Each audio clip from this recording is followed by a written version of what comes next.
నమస్తే, welcome to SR6 news. Chittoor జిల్లా కుప్పం నియోజకవర్గం శాంతిపురం మండలం తులసి గ్రామంలో ప్లాస్టిక్ నిషేధంపై ITI విద్యార్థులతో ర్యాలీ నిర్వహించారు. స్వచ్ఛాంధ్ర స్వర్ణాంధ్ర రాష్ట్ర ప్రభుత్వం ప్రవేశపెట్టిన ఈ కార్యక్రమాన్ని ప్రతి నెల 3వ శనివారం నిర్వహించడం జరుగుతుందని స్థానిక పంచాయతీ కార్యదర్శి సుబ్రహ్మణ్యం తెలియజేశారు.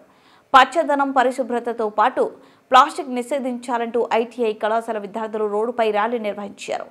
కార్యక్రమంలో కళాశాల ఉపాధ్యాయులు, దుకాణాల యాజమానులు స్వచ్ఛందంగా పాల్గొని సంతకాలను సేకరణతో కార్యక్రమం నిర్వహించారు.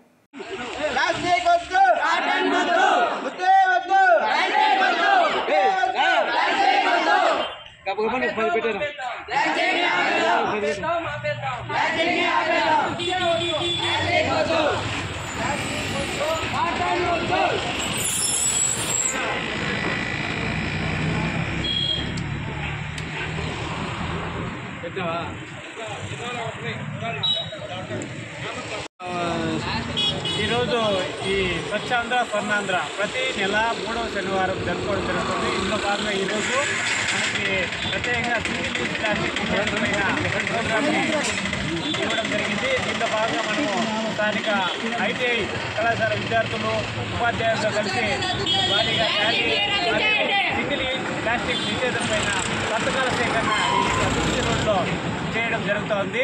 ఈ కార్యక్రమంలో ఇక్కడ ఉన్న చుట్టుపక్కల ఉన్నటువంటి షాపుల యజమానులు, అదేవిధంగా పబ్లిక్ అందరూ కూడా భారీ ఎత్తున వచ్చి పార్టిసిపేట్ చేయడం జరిగింది. అందరూ కూడా ఈ కార్యక్రమం పాల్గొన్నందుకు